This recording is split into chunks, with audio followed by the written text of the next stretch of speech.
Hello again, everyone. Welcome back to King of Dragon Pass. Let's go ahead and proceed into next year, see if we can make peace with the Telmori. Our God Talkers say that the omens indicate a typical harvest. The God Talkers heard Glorantha laughing and dancing in the hills. They said that we would enjoy good luck if we raided, and that our enemies would be scared or confused and unable to raid us back. I guess I can do that.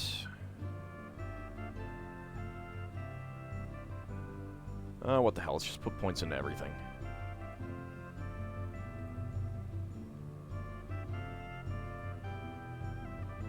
And that leaves me with only 38. Alright, I don't need anything into mysteries. I don't need anything into children. I don't need anything into hunting. There we go. Keep us at 44. I might want to do a quest. I don't know.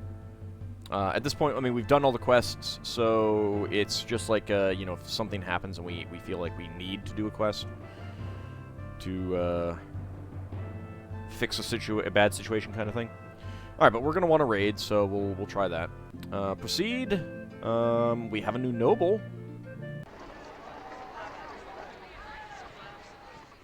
Somewhere. Huh.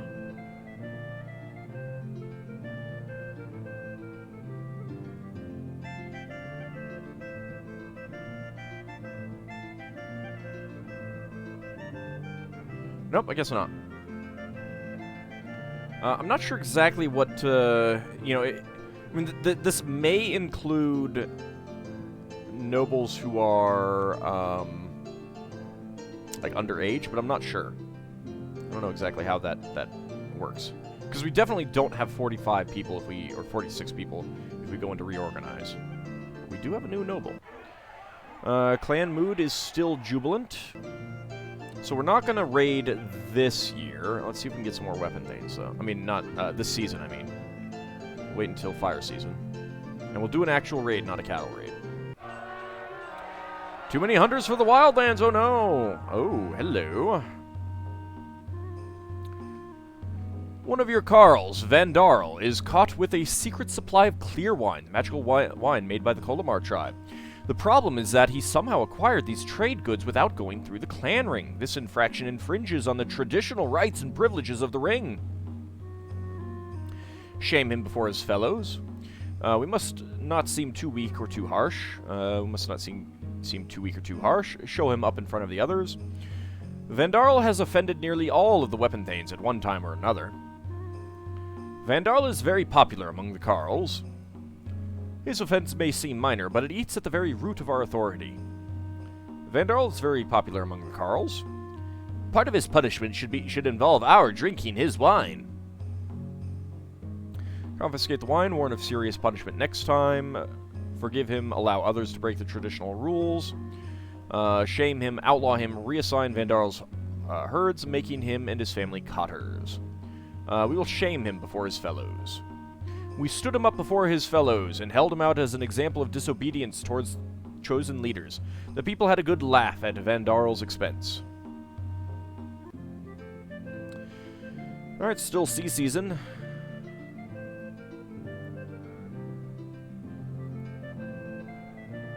I could go send someone out to explore. That might be good.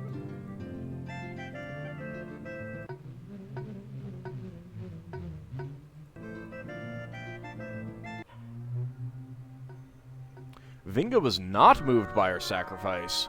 I think that's a first. The warriors are back from their mission to slay walking corpses alongside the Humakdi.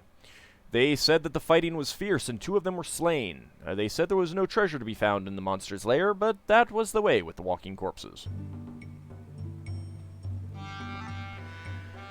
As arranged previously, a delegation of Telmori leaders, including their king, Kostajor Manywhelps, has come to your clan hall to negotiate peace. What is the main thing you offer them? I promise to stop attacking them, a treasure, cattle, territory, the chance to build a town. If we succeed, we will win the esteem of AuldDragon Pass. The Telmori are not interested in becoming civilized. The Telmori were cursed by the Chaos God Gabaji and condemned to a wandering life. What they most want is a territory, a home to end their wandering.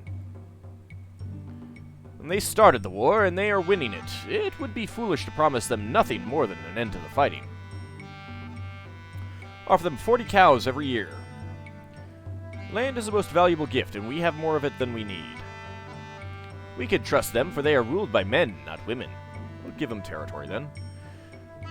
Costajor Many-Whelps said, "Long have we wandered as if under a curse. Your offer of territory ends our curse, so we will make peace with you." The people of our tribe were overjoyed to hear of this peace, and the people of the Velisi and Kolomar tribes were glad that the Telmori War was finished.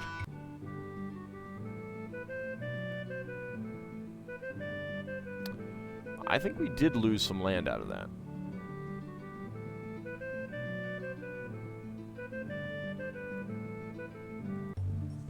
Whoa. Was not expecting this. The people are up in arms over a bad trade deal struck by one of the ring members, Olende. He traded away 16 cows worth of ale for a tapestry worth 5 cows at most. He is always making bad deals, and this is one of the worst. It's as if Olende is only interested in showing others how wealthy we are. He does not realize that if we let him keep making deals for us, we will stop being wealthy. Olende is very capable in other respects. We must find something else for him to do. Olende is generous, and everyone knows that generosity is an Orlanthi virtue, huh? That does not mean that we should act like emperors and scold the people for voicing their complaints. Our own people plot against us. They're upset now, but wait till they hear the poem celebrating our generosity. Olende really does make bad deals. Trade with other outsiders is the exclusive purview of the clan ring. It's nice to see someone else in trouble for once.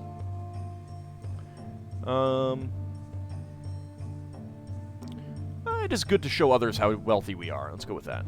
The people conceded that generosity was an Orlanthi virtue, and agreed to stop criticizing Olende's negotiating prowess. Alright, so does it show the Telmori on here? It doesn't look like we really lost any land. Maybe we didn't.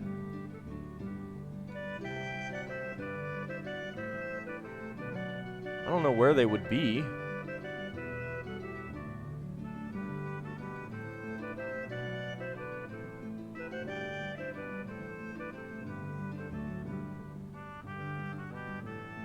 Oh, well. Let's do a raid.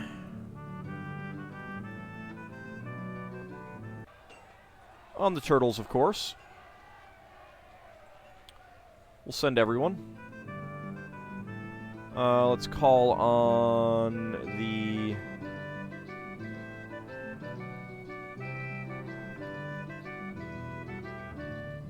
Let's call on the Blue Spruce.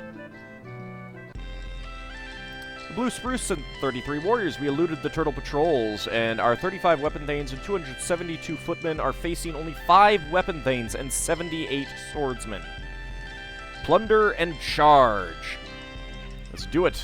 We'll use some magic. We rushed the turtle formation while they were still sacrificing to their gods. The turtles have concentrated their attack on the Blue Spruce warriors who joined our forces. The Blue Spruces are fighting well for the moment, but they are outnumbered and in a dangerous position. Van Harl is the nearest skilled battle leader. What should he do? He is excellent at combat. Charge straight to the aid of the Blue Spruces. Gather warriors to aid the Blue Spruces. Ignore the problems, just win the battle. Yell across the battle to tell the Blue Spruces to withdraw. Yell at the Blue Spruces to fight like warriors, not cotters. Gather warriors to aid the Blue Spruces. Our warriors heard Van Harl's call and ran beside him to aid the Blue Spruces. By the time we fought across the field, they had already fled, but Van Harl struck down an enemy thane and prevented the turtles from pursuing our allies. No one was slain or injured. We drove them from the battlefield and were able to plunder their Tula. Our share was 14 cows and 7 horses. No goods, though, but 14 cows is good. It is now Earth season.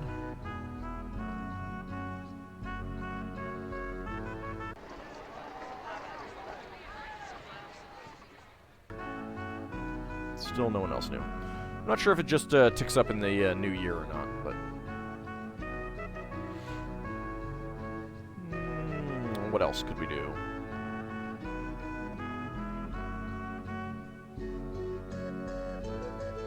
We could do a cattle raid on the turtles.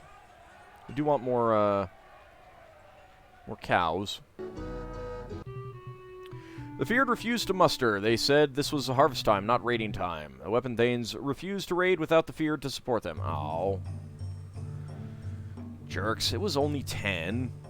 Karash, a brown boar Thane, comes to warn you that your alliance with this clan is in jeopardy. You are allied with too many clans, spreading yourselves so thin that the value of a pact with you is steadily waning.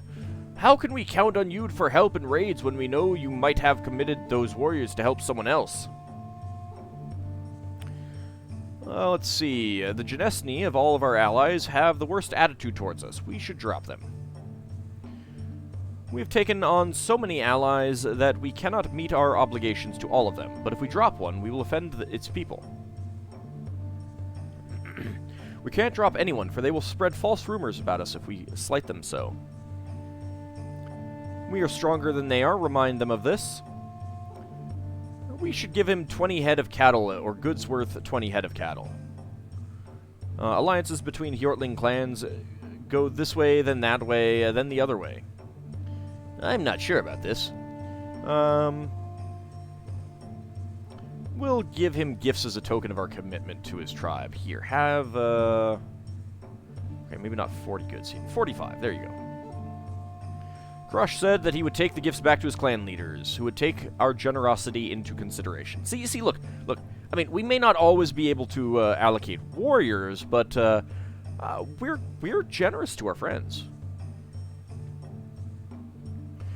The peace of your new town is threatened by squabbling between the kings of the Aranwith and Esterelder tribe. Many migrants have come from Hjortland to work as artisans and trade in St. Aldsburg, claiming allegiance not to any clan, but to the town itself. Since these new people belong to no tribe, the kings each claim the right to demand gifts from them. This dispute has led to fights between the Thanes of the two tribes, although no serious blows have been struck so far. If we make new and proper laws, people all around Dragon Pass will respect our leadership. We have no right to demand gifts from the townsfolk. We must create a town ring to settle such disputes.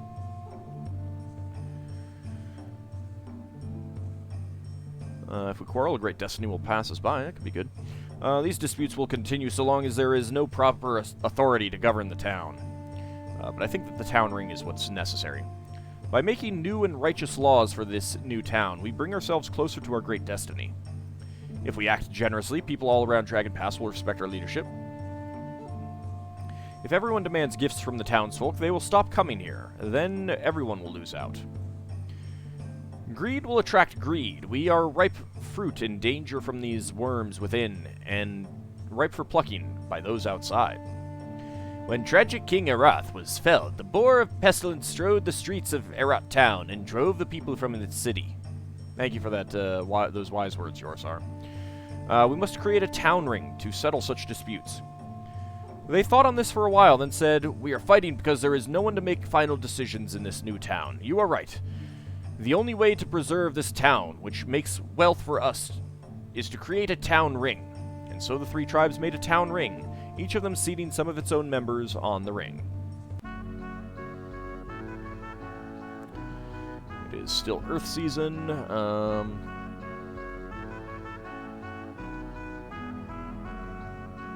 Let's do a mission. Let's buy a treasure.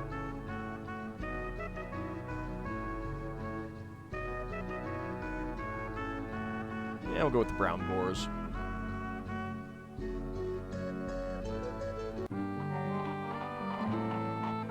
We'll see how that comes out.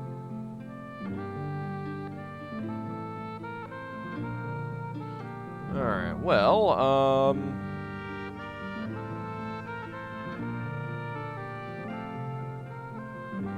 you know what? I'm curious. Let's do a sacrifice to Lanker Mai for threats. I mean, it shouldn't be the Telmori Beastfolk anymore. The Knowing God said that the Telmori Wolfmen are our direst threat. Really? Really? That's still what it's saying? Okay, the Fleshman, a strange little puppet that helps Chalana Arroy resurrect the dead. Yeah, we'll buy the Fleshman, but I'm not willing to spend as much because I have not done any resurrection. Your offer is so low. Okay, well, screw you then. 7 Dark Trolls and 120 Trollkin are raiding us. Patrols spotted them, and all 35 weapon thanes met them, as well as 270 of the feared. Drive them off, skirmish, no sacrifices, no magic. 2 fighters were killed, but we killed and injured many of them. We exchanged missile fire with them, but never closed. Due to their prompt healing, our auxiliaries kept 3 warriors from dying and healed 6 of the wounded. Devotees of the cult of Yinkin, the god of Alinxes, appear before you, soliciting your help. We have discovered something terrible. The old owls are breeding dogs. As you know, Dragon Pass is free of these dirty, disgusting creatures, who are natural enemies to Alinxes. We have decided to show our devotion to Yinkin by raiding the crazy old owls and destroying their foul dogs. We want your help. They remind you that you owe a favor to the cult of Yinkin, and that they expect you to honor it now. The old owls are friends, but if we help the Yinkin people kill their dogs, they will be friends no more. We owe them a favor, and so are obligated to help. Our clan magic is strong. A sacrifice to Yinkin will help. There are no dogs in Dragon Pass, or at least there shouldn't be. Is that kind of like there are no cats in America? We have plenty of trade goods to give them. Yinkin, one of Orlanth's brothers, was hurt in the God's War when the bad dogs attacked him and stole his fiery breath. I wonder where they got the dogs. I'll give him gifts. Yeah, you can have 40 goods. They thanked us and departed. Soon we heard that the Yinkin people had attacked the old owls and were driven off. Not my problem. What about, nah.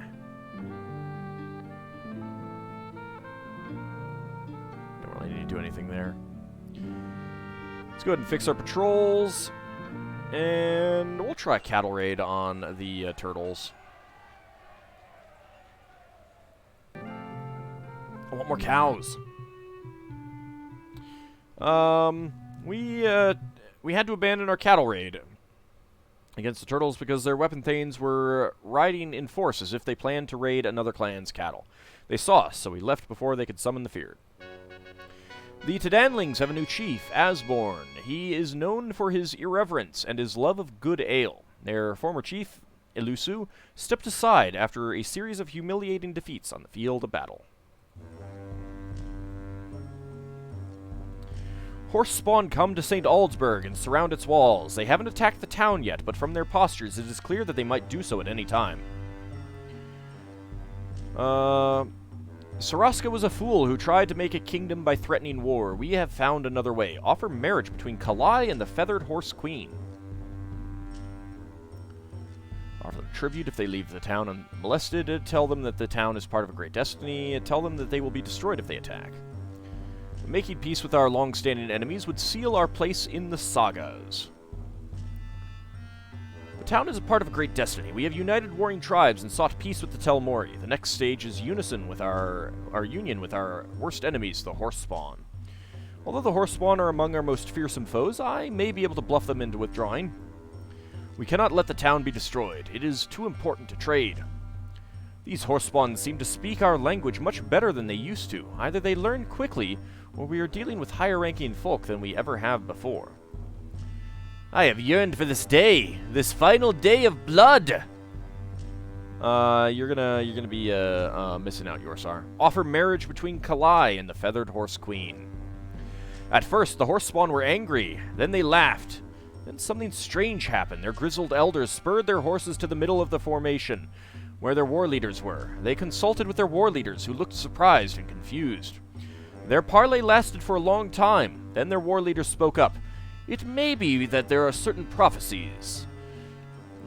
They make your strange offer acceptable, so we will not kill you now. In one season, send Kalai and delegation to seek audience with our great queen. And they rode off, their plans for war interrupted.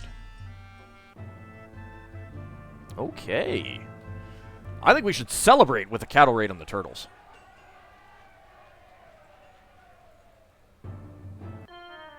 We managed to keep under cover until the last moment and make off with 36 cows without ever being noticed. Alright, another one of these. Let's see. Let's conduct a divination. Spirits of our ancestors said that the weapon thanes had left Ernstan's household of their own accord because he had ridiculed them, telling their telling of the sacred myths. Okay, so we will rule in favor of the Ernaldori.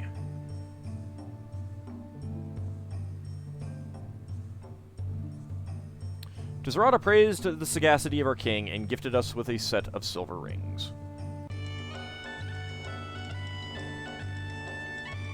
That is a lot of feathers.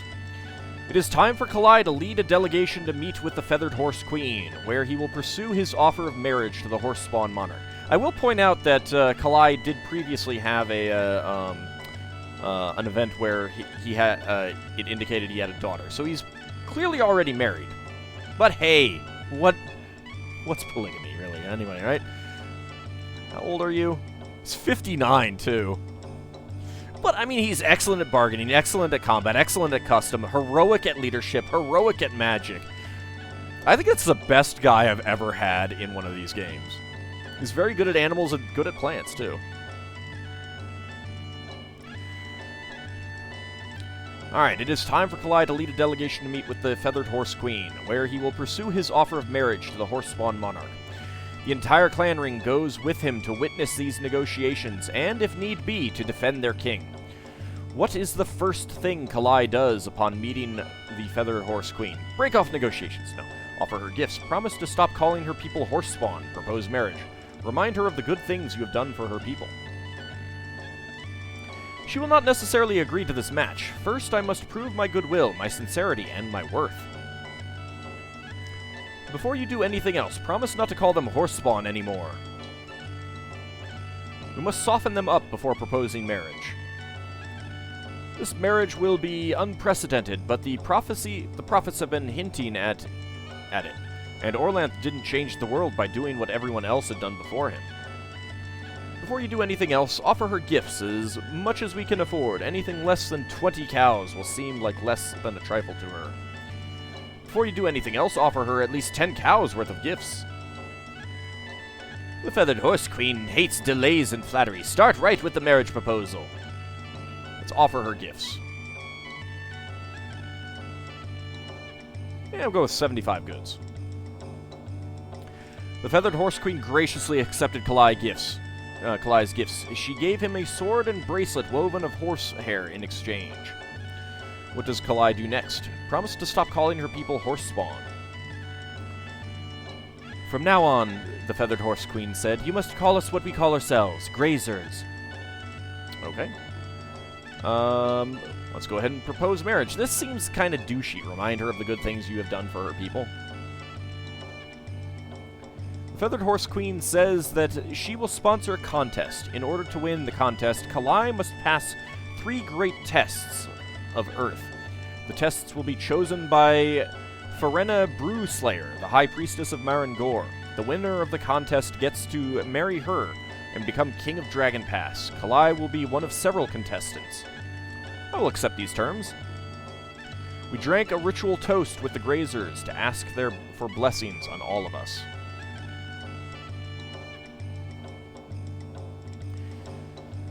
As the delegation leaves the grazer encampment, Kalai meets the other contestants for the hand of the Feathered Horse Queen. One is Yarandros, king of the northern Orlanthi kingdom of Tarsh.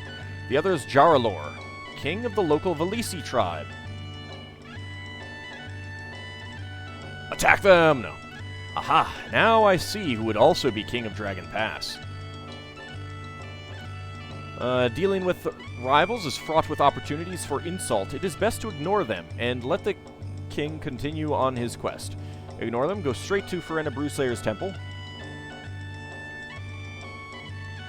It would be folly to give gifts to our bitter rivals.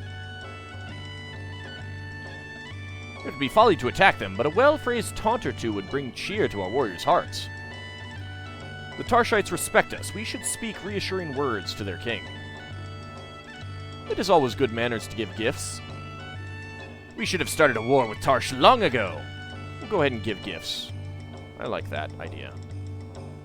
Let's give 25 gifts. Yorandros and Jarlor said that Kalai was a good and generous king, and pledged a fair and friendly contest. I never did get the Sacred Clod from you, did I? Accompanied by his clan ring, Kalai proceeds to the hidden temple of Marangor, the goddess of earthquakes and the destroying earth. He requests an audience with its high priestess, Ferena Brewslayer. The terrifying earth crone waddles from her high seat and looks Kalai in the eye. The Horsepawn have had a rebellion and now revere Earth above the sun, so I have agreed to act as the gatekeeper of tests. As the gatekeeper of tests, instead of seeking to destroy them. But how do I know that you are worthy to learn of the tests? Perhaps you are weak or unwise and would be better off retiring to your Tula to herd sheep. Let's see, I know I am worthy. How to convince her of this? Gift her, give her a treasure, remind her of your good relations with the Hidden Temple. I'm liking that one. Although Marangor is a frightening goddess, she is Ernalda's sister, and is not considered an enemy of our people. It would be unwise to scold her, to say the least. Although she is a terrifying goddess, Marangor fought chaos with the help of her patron animals, the enormous Earth Shakers. Although she will settle for ordinary gifts, and would be pleased by a treasure with an affinity for her temple, she most wants thralls for sacrifice. Well, I don't have that. Although she will settle for ordinary gifts, she most wants a treasure with an affinity for her temple. Yurmal once looked at Marangor's secret parts, and his eyes rolled out upon the ground, which swallowed them up. I will remind her of your good relations with the Hidden Temple. Your words ring true, and so I shall open the gate to awareness, the crone said. First, said the crone, you must tame a dragon. Then you must win the favor of the brass man. Finally, you must mate with the mountain, and thereby win the blessing of the goddess Carofin. Okay. Let's get some more cows.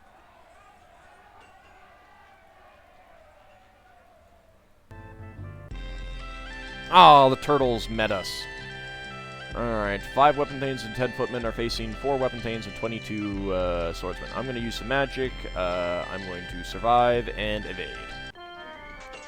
And both sides withdrew from the field without engaging. Alright. Okay, and so ends the year. 55 babies were born. We initiated 34 children as adults. The clan has 51 more people, 4 more head of cattle, 16 more horses, and 114 more sheep than we did last Sacred Time. We produced 1,387 and ate 1,398 bushels of food. For once, we actually produced less than we ate. 319 were lost due to spoilage. Our crafters produced 212 cows worth of goods. Our market made a profit of 61 cows worth of goods. Alright, but let's see next year if we can complete the first of the tests. But that will be next time. See you then, everyone.